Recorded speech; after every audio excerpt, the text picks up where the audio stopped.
Al Capone wasn't just a gangster we see in movies.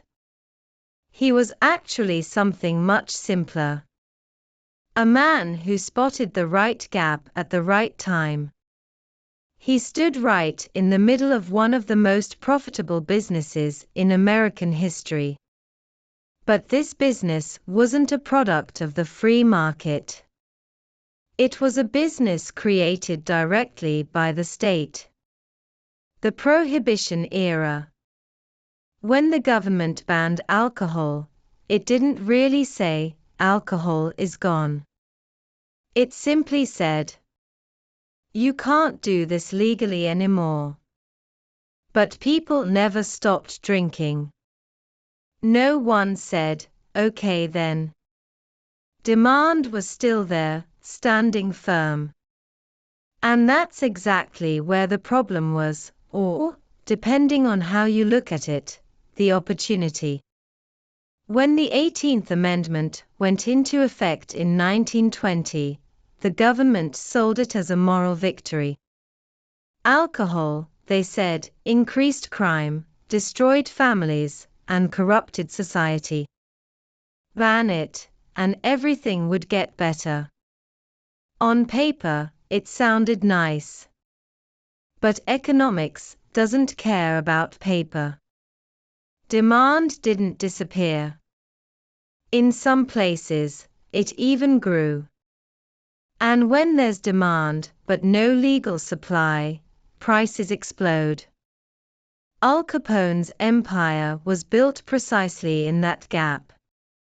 The gap between law and reality. Capone was born in 1899 in Brooklyn to a poor immigrant family. He wasn't rich. He wasn't privileged. But he knew how to observe his surroundings. When he arrived in Chicago, the city was boiling. Prohibition had turned Chicago from an ordinary city into the capital of the underground economy. Alcohol was no longer just a drink. It was the new oil. And Capone understood that before anyone else. What he built wasn't a random gang firing guns like in the movies.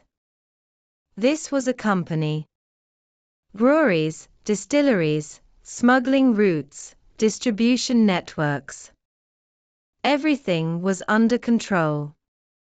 Hundreds of speakeasies, hidden bars, were selling his product. And every one of them paid for reliable supply. About $100 million a year in 1920s money. In today's terms, around $1.5 billion. But the issue wasn't just making money. The real issue was laundering it. Capone understood that too. He invested in restaurants, nightclubs, and cash-heavy businesses. The source of the money was hidden, and a respectable public image was created. Bribes were handed out. Police stayed quiet. Politicians looked the other way. And at a certain point, Capone stopped being an outlaw in Chicago. He became a major employer. A serious power. Even a hero to some. Because in that city, half the economy was already underground. Capone's advantage wasn't violence. He used it, yes. But what really kept him standing was risk management. He knew one thing very clearly. As long as this business was illegal, it was a gold mine. But the day it became legal, everything would end. So he diversified. Gambling, prostitution, other rackets. But alcohol always remained at the center. Because the math was perfect. Before Prohibition, alcohol was cheap. After the ban, Every risk got added to the price. Bribes. Transportation risk. The chance of a raid. And people still paid. Because alcohol was embedded in social life. Demand wasn't elastic. What Capone saw was simple. Prohibition wasn't eliminating crime. It was expanding it. Even industrializing it. This system didn't just feed gangsters. It fed the police, the courts, and politics. Corruption wasn't a side effect. It was the system itself. And at some point, the law stopped working on right and wrong. And started working on who pays how much. By the late 1920s, politics and crime in Chicago were almost the same thing. Work with the wrong people and your business died. Work with the right ones and you were untouchable. Events like the St. Valentine's Day Massacre were the visible part. But the foundation wasn't there. The foundation was money. And the money was in Capone's hands. But like all power built on policy, his was fragile. The Great Depression arrived. The government desperately needed money. Tax revenue became far more attractive than moral arguments. And Capone had become a symbol. He had to be taken down. They couldn't get him for bootlegging. But they got him on taxes.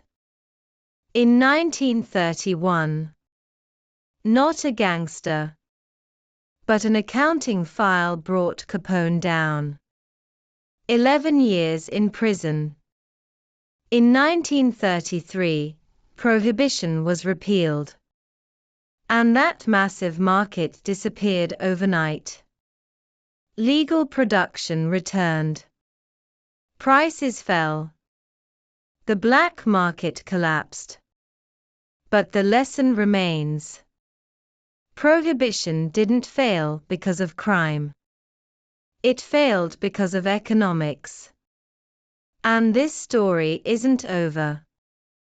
Today, cannabis, crypto, energy, sanctions. Same cycle. Demand exists. The law suppresses it. A gap forms. And someone always fills it. Capone's story isn't about crime. It's about the system. And that system is still running. History doesn't repeat itself exactly. But if you don't understand it, it hits you in the same place. If this perspective opened a new window for you, subscribe. History has the answers. I'll show you where to look.